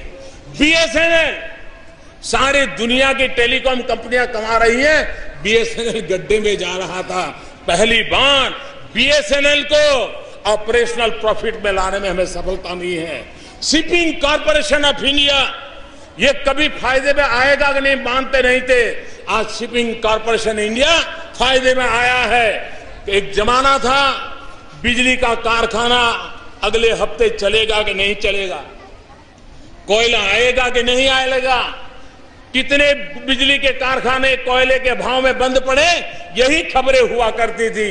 आज कोयला बिजली के कारखाने के दरवाजे पर खड़ा हुआ है, महीनों तक जितनी चाहिए उसके दरवाजे पर आकर के खड़ा हुआ है। भाइयों बहनों, इस काम को हमने किया है। आपने देखा होगा कभी कभी हमारे देश में बड़े बड़े करप्शन की चर्चाएं तो होती है, लेकिन करप्शन समाज में निचले स्तर तक इस प्रकार से गरीब आदमी को लूटता रहा है, इस प्रकार से पैसे बर्बाद होते रहे, ये मैंने भली भांति देखा है। हमने आधार कार्ड को, आधार नंबर को सरकारी योजनाओं से जोड़ा और सरकारी योजनाओं के कारण भाइयों बहनों, एक समय था जब हम ये देख रहे भाई विधवा पेंशन हो, स्कॉलरशिप हो, दिव्यांगों के लिए कोई व्यवस्था हो, माइनॉरिटी के लिए कोई व्यवस्था हो, सरकारी खजाने से पैसे जाते थे, लाभार्थियों की सूची भी आती थी। लेकिन जब हमने जरा गहराई से देखा तो हमारे ध्यान में आया कि जिनका जन्म भी नहीं हुआ है इस दुनिया में, जिसने जन्म नहीं लिया, ऐसे लोग भी सूची में हैं और इस प्रकार की योजनाओं का लाभ उठा रहे हैं। ये बिचौलिए अरबों खरबों रुपया निकाल देते थे और कभी किसी का ध्यान नहीं जाता था। इस आधार व्यवस्था के तहत हमने ऐसी सारे बिचौलियों को बाहर किया, पैसा डायरेक्ट किया और अनुभव आया कि करोड़ों लोग ऐसे मिले हैं कि जो है ही नहीं, लेकिन रुपये जाते थे, अरबों खरबों रुपया जाते थे। अब वो तो बंद हुआ, पैसे बच गए, लेकिन हमने कहा जो जरूरतमंद बेचारे बाहर रह गए थे उनको ढूंढ ढूंढ करके लाओ और ये बचे हुए पैसे उनके खजाने में जाने चाहिए जो अपने हक के लिए लड़ना चाहते हैं। लास्ट माइल डिलीवरी, उस दिशा में हमने काम किया है और आज उसको हमने पहुंचाया है। ट्रांसपेरेंसी का बल, कोयले का करप्शन कौन नहीं जानता है। आज कोयले की नीलामी, कोई आरोप नहीं, दाग नहीं, और हिंदुस्तान में राज्यों को आने वाले दिनों में जैसे जैसे कोयला निकलता जाएगा, लाखों रुपए की कमाई होती जाएगी। स्पेक्ट्रम की नीलामी एक जमाना था, आक्षेपों के घेरे में फंसी पड़ी थी। हमने ऑनलाइन उसका ऑक्शन किया और आज देश का खजाना भी भरा, स्वस्थ कंपटीशन भी हुई और उसके कारण देश का लाभ हुआ। भाइयों बहनों, आज का विश्व एक ग्लोबल इकोनॉमी का युग से गुजर रहा है। आज हर देश इंटरकनेक्टेड है, इंटरडिपेंडेंट है। आर्थिक विषयों से पूरा विश्व एक प्रकार से किसी न किसी रूप से जुड़ा हुआ है। हम हमारे देश में कितनी ही प्रगति करें, लेकिन इसके साथ साथ हमें वैश्विक इकोनॉमी को ध्यान में रखते हुए, ग्लोबल एरेना को ध्यान में रखते हुए हमारे देश को भी वैश्विक मानकों में खरा उतारना पड़ेगा, उसकी बराबरी से लाना पड़ेगा। तब जाकर के हम रिलेवेंट रहेंगे, तब जाकर के हम अपना योगदान दे पाएंगे और तब जाकर के वक्त आने पर हम विश्व की अर्थव्यवस्था का नेतृत्व भी कर पाएंगे। और इसलिए हमें अपने आप को हर पल सज्ज करना पड़ेगा। अगर अपने आप को सज्ज करना है तो वैश्विक मानकों के साथ हमने ताल मिलाना होगा। पिछले दिन आप लोग देखा होगा, वर्ल्ड बैंक हो, IMF हो, वर्ल्ड इकोनॉमिक फोरम हो, क्रेडिट रेटिंग एजेंसीज हो, दुनिया में जितनी प्रकार की संस्थाएं हैं, सबने भारत की प्रगति को सराहा है। भारत के एक के बाद एक निर्णयों के कारण कानूनी सुधार, व्यवस्था में सुधार, अप्रोच में बदलाव, इन चीज को दुनिया बराबर देख रही है। ईज ऑफ डूइंग बिजनेस हमने बहुत तेजी से हमारा रैंकिंग में सुधार किया है। विदेश निवेश के मामले में, फॉरेन डायरेक्ट इन्वेस्टमेंट के मामले में हमारे देश में आज दुनिया के अंदर अगर सबसे पसंदीदा कोई देश है तो हिंदुस्तान बन गया है। विकास दर में देश की बड़ी बड़ी अर्थव्यवस्था को भी हमने ग्रोथ रेट की दुनिया में, जीडीपी में हमने पीछे छोड़ दिया है। भाइयों बहनों, यूनाइटेड नेशन की एक संस्था ने अभी अनुमान लगाया है कि भारत आज आने वाले 2 साल में क्या होगा। उन्होंने अनुमान लगाया है कि जो भारत आज इस अर्थव्यवस्था के दायरे में 10वें नंबर पे खड़ा है, उन्होंने यूएन के इंस्टीट्यूट ने कहा है कि 2 साल के भीतर भीतर वे 10वें नंबर से 3रे नंबर पर आ जाएंगे। भाइयों बहनों, वैश्विक मानकों में लॉजिस्टिक सपोर्ट, इंफ्रास्ट्रक्चर, इन सारी बातों का भी आज लेखा जोखा होता है। दुनिया के समृद्ध देशों के साथ तुलना होती है। भाइयों बहनों, वर्ल्ड इकोनॉमिक फोरम ने भारत के इस लॉजिस्टिक सपोर्ट के संबंध में, इंफ्रास्ट्रक्चर के संबंध में एनालिसिस करके हमें कहा है, पहले से भारत 19 रैंक ऊपर चला आया है और भारत बहुत तेजी से ऊपर आगे बढ़ रहा है। भाइयों बहनों, हमारे देश में जिस प्रकार से हम एक वैश्विक संदर्भ में भी एक गतिशील और प्रिडिक्टेबल अर्थव्यवस्था को लेकर के आगे बढ़ रहे हैं। अभी अभी जो जीएसटी का कानून पास हुआ, वो भी उसमें एक ताकत देने वाला काम हुआ है और वो सभी दल उसके लिए अभिनंदन के अधिकारी हैं। भाइयों बहनों, एक अभियान के संबंध में मैंने यहीं से चर्चा की थी, बेटी बचाओ बेटी पढ़ाओ। हम कोई काम टुकड़ों में नहीं करते हैं, हमारा एक इंटीग्रेटेड अप्रोच होता है। और बेटी बचाओ बेटी पढ़ाओ में हमने जो इनिशिएटिव लिए हैं, उसमें अभी भी मुझे समाज के सहयोग की आवश्यकता है। एक एक माँ बाप को सजाग होने की आवश्यकता है। हम बेटियों का सम्मान बढ़ाएं, बेटियों की सुरक्षा करें, सरकार की योजनाओं का लाभ दें। हमने सुकन्या समृद्धि योजना से करोड़ों परिवारों को जोड़ा है। जो बेटी बड़ी होगी तो उसकी गारंटी दे देता है। हमने महिलाओं को लाभ हो उस प्रकार के बीमा योजनाओं को सबसे ज्यादा बल दिया है, उसके कारण उनको फायदा होने वाला है। हमने इंद्रधनुष टीकाकरण की योजना, क्योंकि माताओं बहनों को एक आर्थिक सशक्तिकरण और एक हेल्थ की भी से सशक्तिकरण, अगर ये 2 काम कर लिए, शिक्षित कर लिया, आप मान के चलिए घर में एक महिला भी अगर शिक्षित है, शारीरिक रूप से सशक्त है, आर्थिक रूप से स्वतंत्र है, एक महिला गरीब से गरीब परिवार को भी गरीबी से बाहर निकालने की ताकत रखती है। और इसलिए गरीबी के खिलाफ लड़ाई लड़ने में महिलाओं का सशक्तिकरण, महिलाओं का स्वास्थ्य, महिलाओं का आर्थिक संपन्नता, शारीरिक संपन्नता, उस पर बल देकर के हम काम कर रहे हैं। और इसलिए मेरे भाइयों बहनों, मुद्रा योजना, मुझे खुशी हुई, मुद्रा योजना का लाभ 3.5 करोड़ से ज्यादा परिवारों ने लिया और उसमें अधिकतम नए लोग थे जो बैंक के दरवाजे पर पहुंचे। उसमें भी 80% करीब SC, ST, OBC के थे और उसमें भी बैंक में, मुद्रा बैंक में लोन लेने वाली 80% महिलाएं हैं। ये महिलाएं कैसे आर्थिक विकास में योगदान करेंगी, इसकी ओर आप जान देते हैं। भाइयों बहनों, पिछले हफ्ते हमने निर्णय किया, जो हमारी माताएं बहनें आज विकास यात्रा में भागीदार बनी हैं, लेकिन प्रसूति के बाद उसको छुट्टी चाहिए। पहले वो छुट्टी कम मिलती थी, अब हमें ये छुट्टी 26 हफ्ते की कर दी है, ताकि मां अपने बेटे का लालन पालन भी कर सके।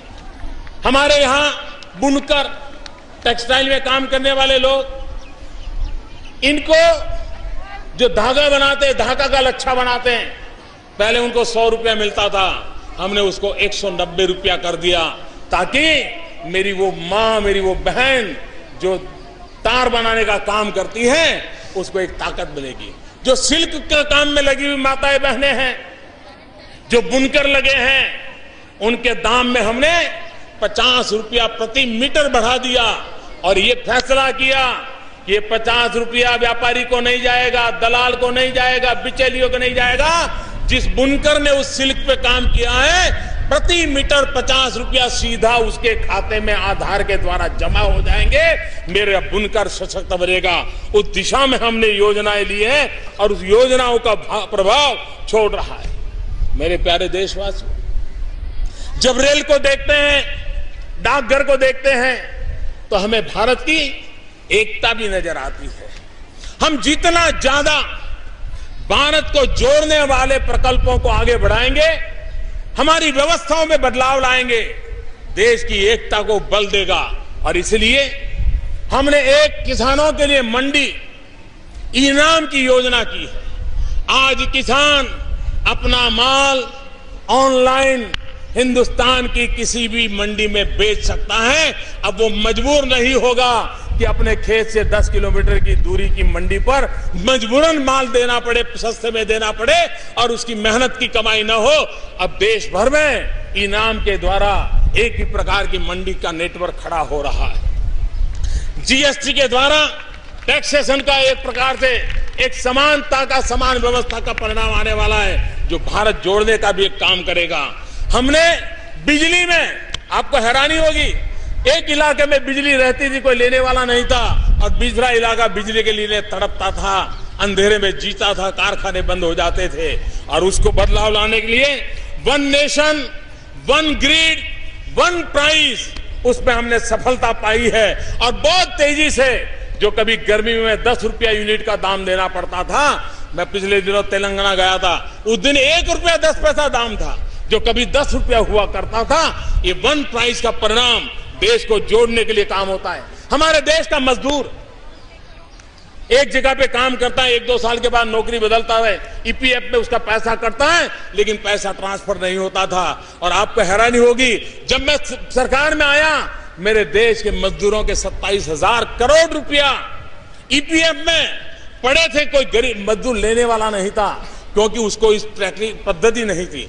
हमने इस समस्या का समाधान करने के लिए एक यूनिवर्सल अकाउंट नंबर दिया हमारे मजदूरों को, और उसके कारण अब उसके पैसे वो जहां जाएगा, ईपीएफ का फंड ट्रांसफर होगा, मजदूर जब रिटायर्ड होगा तो उसके रुपये उसके हाथ जाएंगे, किसी सरकारी खजाने में सड़ते नहीं पड़े रहेंगे। उस काम को हमने किया है। चाहे भारतमाला हो, चाहे सेतु भारतम हो, चाहे भारत नेट हो, ऐसे अनेक प्रकल्पों को हमने बल दिया है। इन सारे प्रकल्पों का हमारा उल्लेख भारत को जोड़ने की दिशा में भी हो, भारत के आर्थिक विकास की दिशा में भी हो, उस दिशा में काम कर रहे हैं। भाइयों बहनों, ये वर्ष अनेक प्रकार से महत्व का है।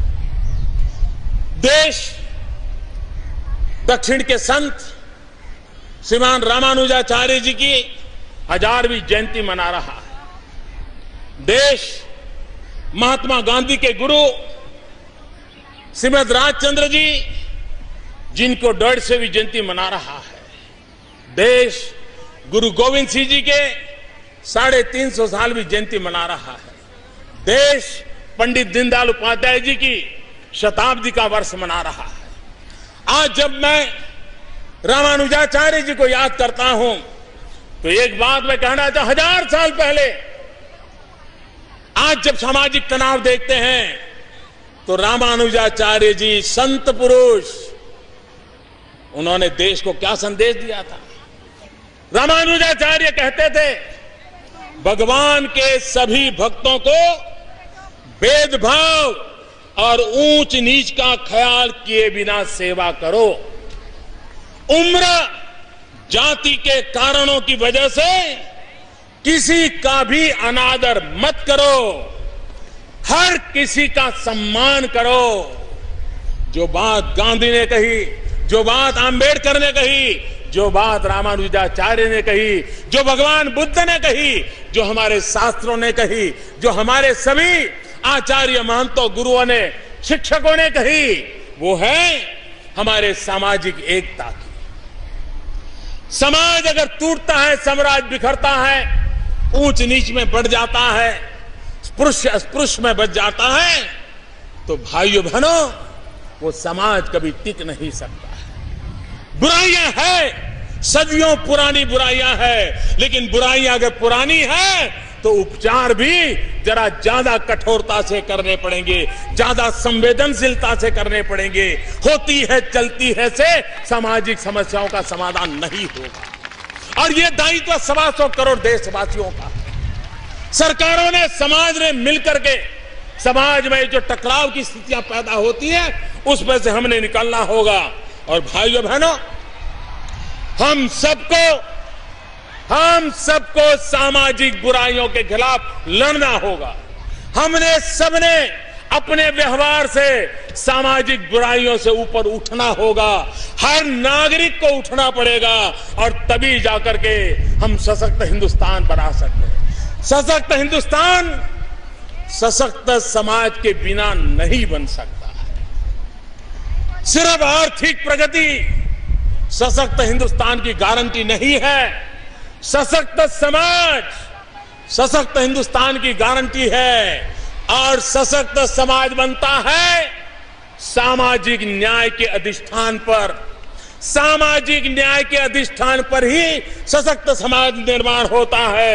और इसलिए हमारा सबका दायित्व है कि सामाजिक न्याय पर हम बल दें। दलित हो, पीड़ित हो, शोषित हो, वंचित हो, मेरे आदिवासी भाई हो, ग्रामवासी हो या शहरवासी हो, पढ़ा लिखा हो या अनपढ़ हो, छोटा हो या बड़ा हो, 125 करोड़ देशवासी हमारा परिवार है। हम सब मिलकर के देश को आगे बढ़ाना है और उसी दिशा में हमें आप काम करना है। भाइयों बहनों, आज पूरे विश्व का ध्यान भारत की उस बात पर जाता है कि भारत एक युवा देश है। 800 मिलियन 65% जनसंख्या जिस देश के पास 35 साल से कम उम्र की हो, वो देश अपनी युवा शक्ति के द्वारा क्या कुछ नहीं कर सकता है। और इसलिए मेरे भाइयों बहनों, युवाओं को अवसर मिले, युवाओं को रोजगार मिले, ये हमारे लिए समय की मांग है। आज जब हम पंडित दीनदयाल उपाध्याय जी की जन्म शताब्दी की ओर आगे बढ़ रहे हैं, तब पंडित दीनदयाल उपाध्याय जी कह रहे थे, जो महात्मा गांधी के भी विचार थे कि आखिरी मानवीय का कल्याण पंडित दीनदयाल उपाध्याय अंत्योदय के विचार को लेकर के चले थे।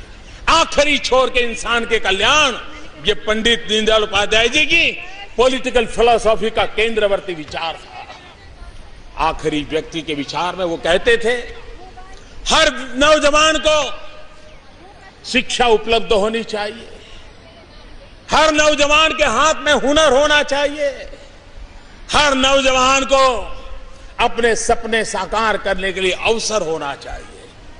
पंडित दीनदयाल जी के उन सपनों को पूरा करने के लिए, देश के 100 मिलियन युवाओं के आशा आकांक्षाओं की पूर्ति के लिए हमने अनेक इनिशिएटिव लिए हैं। जिस प्रकार से सड़क बढ़ रही है, देश में सबसे ज्यादा गाड़ियों का उत्पादन हो रहा है, देश में सबसे ज्यादा सॉफ्टवेयर निर्यात हो रहा है, देश में 50 से ज्यादा नई मोबाइल की फैक्ट्रियां लगी हैं। ये सारी बातें नौजवानों के लिए अवसर देती है।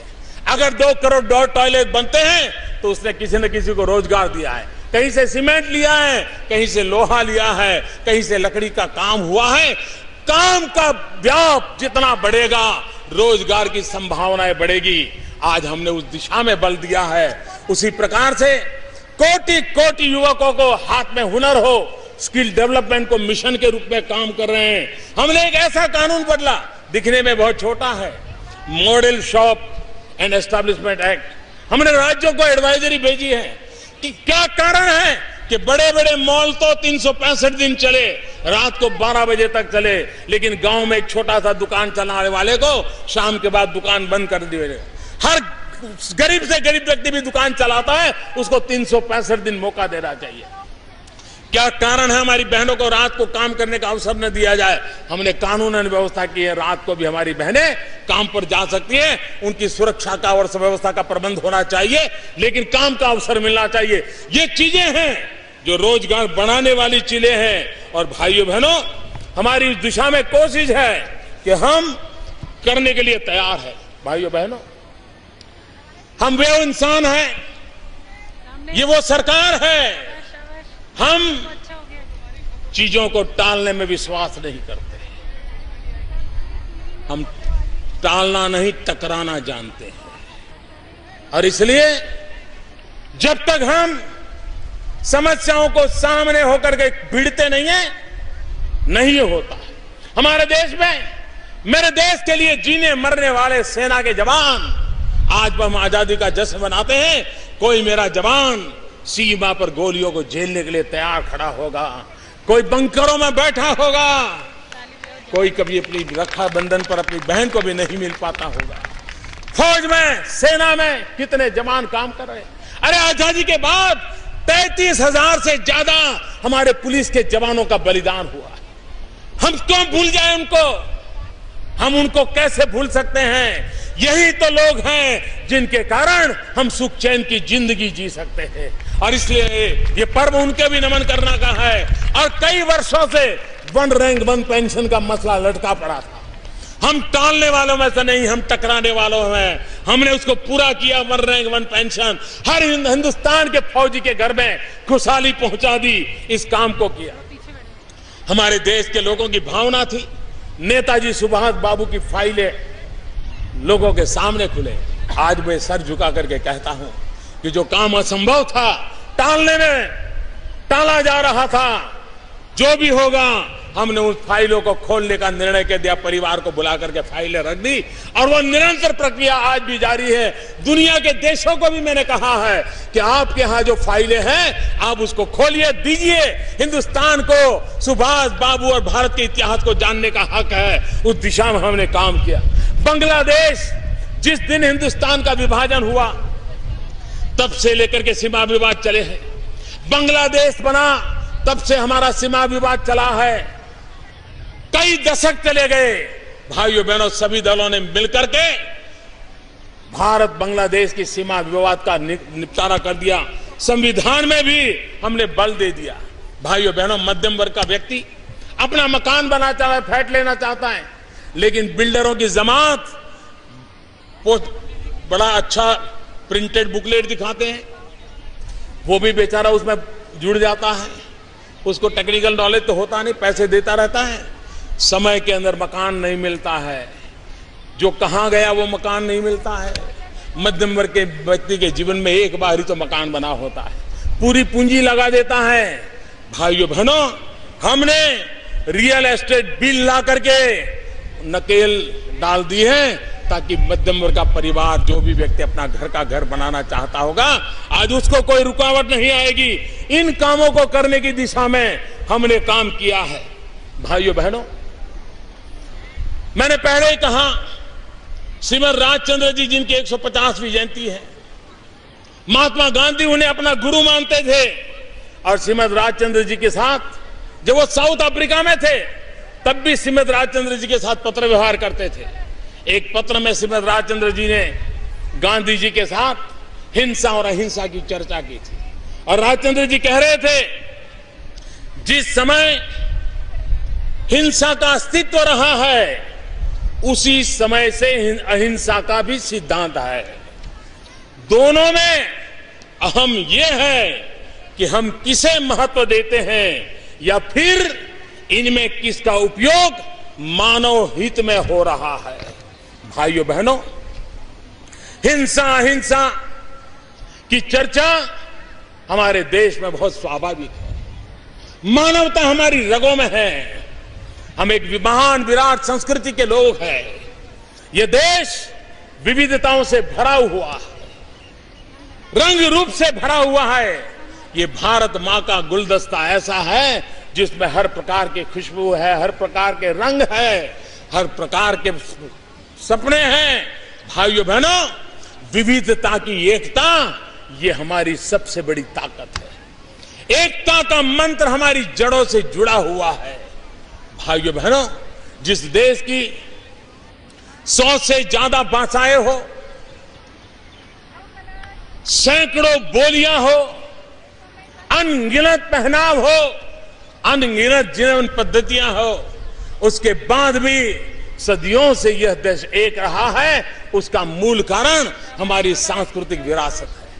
हम सम्मान देना जानते हैं, हम सत्कार करना जानते हैं, हम समावेश करना जानते हैं। इस महान परंपरा को लेकर के हम चले हैं और इसलिए हिंसा और अत्याचार को हमारे देश में कोई स्थान नहीं है। अगर भारत के लोकतंत्र को मजबूत बनाना है, भारत को सपनों को पूरा करना है, तो हमारे लिए हिंसा का मार्ग कभी काम नहीं होगा। आज कहीं जंगलों में माओवाद के नाम पर, सीमा पर उग्रवाद के नाम पर, पहाड़ों में आतंकवाद के नाम पर कंधे पर बंदूक लेकर के निर्दोषों को मारने का खेल चला जा रहा है। 40 हो गया। ये धरती माता रक्त से रंजित होती गई है, लेकिन इस आतंकवाद को रास्ते पर जाने वालों ने कुछ नहीं पाया। मैं उन नौजवानों को कहना चाहता हूं, यह देश हिंसा को कभी सहन नहीं करेगा। यह देश आतंकवाद को कभी नहीं सहन करेगा। यह देश आतंकवाद के सामने कभी झुकेगा नहीं, माओवाद के सामने कभी झुका नहीं। लेकिन मैं उन नौजवानों को कहता हूं, अभी भी समय है, लौट आइए, अपने मां बाप के सपनों की ओर देखिए, अपने मां बाप की आशा आकांक्षाओं की ओर देखिए, मुख्य धारा में आइए, एक सुख चैन की जिंदगी जिए। हिंसा का रास्ता कभी किसी का भला नहीं करता है। भाइयों बहनों, हम जब विदेश नीति की बातें करते हैं, मैं उसका लंबा चौड़ा जिक्र करना नहीं चाहता, लेकिन जिस दिन हमने शपथ लिया था, 4 देशों के नेताओं को बुलाया था। हमारा संदेश साफ था कि हम सभी देश, अड़ोस पड़ोस के हम सभी देश, हम सबकी एक सामान्य कॉमन अगर प्रॉब्लम है तो वो हमारा सबसे बड़ी कॉमन चुनौती है गरीबी। आओ हम मिलकर के गरीबी से लड़े। अपनों से लड़ाई लड़के हम तबाह तो हो चुके हैं, लेकिन अगर गरीबी से लड़ेंगे तो हम तबाही से निकल करके समृद्धि की ओर चल पड़ेंगे। और इसलिए मैं सभी पड़ोसियों को गरीबी से लड़ने के लिए निमंत्रण देता हूं। हमारे देश के नागरिकों को, हर देश के नागरिकों को गरीबी से मुक्ति दिलाना, इससे बड़ी कोई आजादी नहीं हो सकती। गरीबी से आजादी, इससे बड़ी कोई आजादी नहीं हो सकती है। हमारा कोई भी पड़ोसी देश का नागरिक जब गरीबी से आजाद होगा तब हिंदुस्तान कितनी खुशी अनुभव करेगा, चाहे वो हमारे पड़ोसी देश का गरीब गरीबी से आजादी पाता हो। भाइयों बहनों, मानवता की प्रेरणा से पले बड़े लोग कैसे होते हैं और आतंकवाद को पुरस्कार देने वाले लोग कैसे होते हैं, मैं विश्व के सामने दो चित्र रखना चाहता हूं, दो घटनाएं उनके सामने रखना चाहता हूं और मैं विश्व को कहता हूं, मानवता में विश्वास करने वाले लोगों को कहता हूं कि जरा तराजू से तोल के देखिए। वो एक घटना जब पेशावर में आतंकवादियों ने निर्दोष बच्चों को स्कूल में मौत के घाट उतार दिया। घटना पेशावर में हुई थी, घटना आतंकवादी थी। निर्दोष बालकों का रक्त बहाया गया था। ज्ञान के मंदिर को रक्त रंजित कर दिया था। निर्दोष बच्चों को मार दिया गया था। यह हिंदुस्तान, संसद की आंखों में आंसू थे। भारत की हर स्कूल रो रही थी। भारत का हर बच्चा पेशावर के बच्चों की मौत से सदमा अनुभव कर रहा था। उसकी आंखों से आंसू सूखते नहीं थे। आतंकवाद से मरने वाला पेशावर का बच्चा भी हमें दर्द देता था, दुख देता था। यह है हमारी मानवता से पली बड़ी संस्कृति की प्रेरणा, यही है हमारी मानवता। लेकिन और तरफ देख लीजिए कि जब आतंकवादियों को ग्लोरीफाई करने का काम हो रहा है, जहां आतंकवादी घटना में निर्दोष लोग मारे जाएं तो जश्न मनाए जाते हैं। ये कैसा आतंकवाद से प्रेरित जीवन है, कैसे आतंकवाद से प्रेरित सरकारों की रचनाएं हैं, ये दो भेद दुनिया भली भांति समझ लेगी।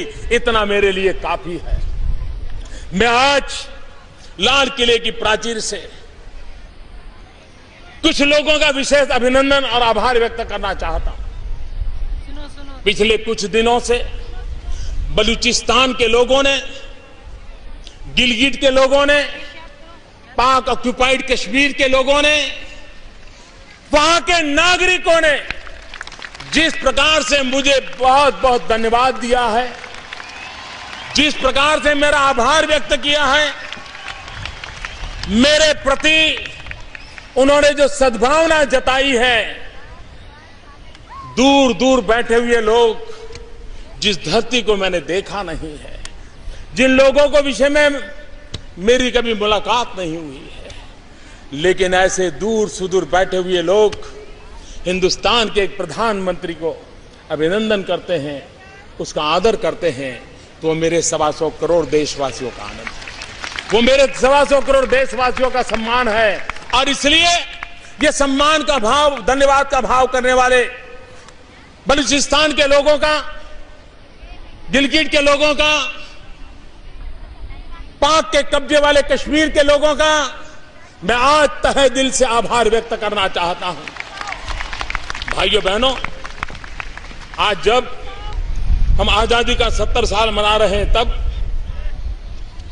देश में स्वतंत्र सैनिकों का एक बहुत बड़ा योगदान रहा है। इन स्वतंत्र सैनिकों का योगदान रहा है, तो आज मैं इन सभी मेरे श्रद्धेय स्वतंत्र सैनिक परिवारजनों को, जो उनको सम्मान राशि मिलती है, जो पेंशन मिलता है, उस पेंशन में 20% की वृद्धि करने का सरकार निर्णय कर रही है। जिस स्वतंत्र सेनानी को अगर पहले 25,000 रुपये मिलते थे, तो अब उसको 30,000 रुपया मिलेंगे। और हमारे इन स्वतंत्र सेनानियों के त्याग और बलिदान को एक छोटा सा, एक मेरा पूजा अर्चन का प्रयास है। भाइयों बहनों, हमारे देश के आजादी के इतिहास की बातें होती हैं तो कुछ लोगों की तो चर्चा बहुत होती है, कुछ लोगों की आवश्यकता से अधिक होती है।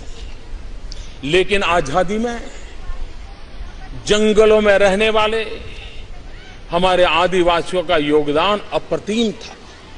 वो जंगलों में रहते थे। बिरसा मुंडा का नाम तो शायद हमारे कानों पे पड़ता है, लेकिन शायद कोई आदिवासी जिला ऐसा नहीं होगा कि 1857 से लेकर के अब आजादी आने तक आदिवासियों ने जंग न की हो, बलिदान न दिया हो। आजादी क्या होती है, गुलामी के खिलाफ जंग क्या होता है, उन्होंने अपने बलिदान से बता दिया था। लेकिन हमारी आने वाली पीढ़ियों को इस इतिहास से उतना परिचय नहीं। सरकार की एक इच्छा है, योजना है, आने वाले दिनों में उन राज्यों में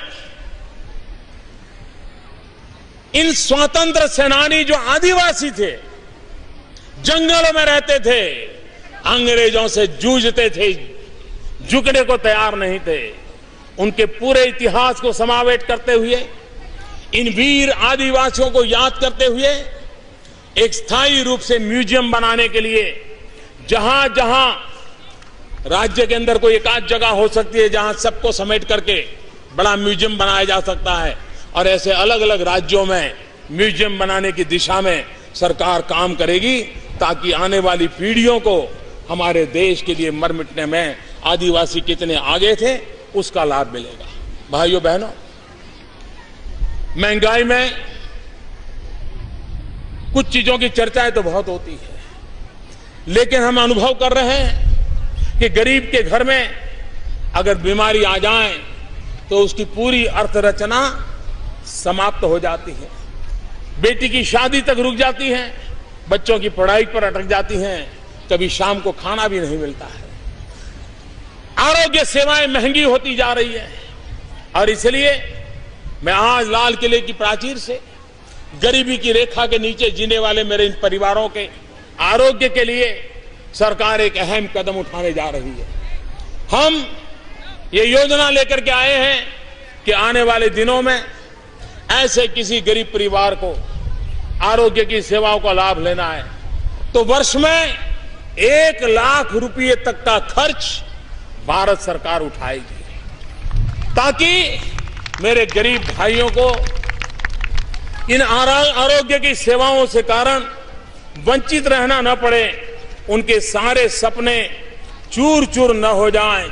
और इसलिए मेरे प्यारे भाइयों बहनों, आजादी के इस पावन पर्व में एक नया संकल्प, नई ऊर्जा, नया उमंग लेकर के आओ हम चल पड़े। हमारे लिए जिन्होंने आजादी के लिए बलिदान दिया, उनसे प्रेरणा पा करके, आजादी के लिए जीने वाले के लिए प्रेरणा पा करके, देश के लिए मरने का मौका तो नहीं मिल रहा है, लेकिन देश के लिए जीने का मौका जरूर मिल रहा है। हम देश के लिए जी करके दिखाएं, देश के लिए कुछ करके दिखाएं, अपने दायित्वों को भी निभाएं, औरों को दायित्व के लिए प्रेरित भी करें। एक समाज, एक सपना, एक संकल्प, एक दिशा, एक मंजिल, इस बात को लेकर के हम आगे बढ़े। इसी एक भावना के साथ मैं फिर एक बार महापुरुषों को नमन करते हुए, जल थल नभ में हमारी रक्षा के लिए जान की बाजी लगाने वाले हमारे पुलिस के नौजवान 33,000 की शहादत को नमन करते हुए, मैं देश के भविष्य की ओर सपनों को देख करते हुए, अपने आप को समर्पित करते हुए आज लाल किले की प्राचीर से आप सबको पूरी ताकत से मेरे साथ बोलने के लिए कह रहा हूं, भारत माता की आवाज, आवाज दुनिया के हर कोने में जानी चाहिए। भारत माता की, भारत माता की, वंदे वंदे वंदे, जय हिंद, जय हिंद, जय हिंद। बहुत बहुत धन्यवाद।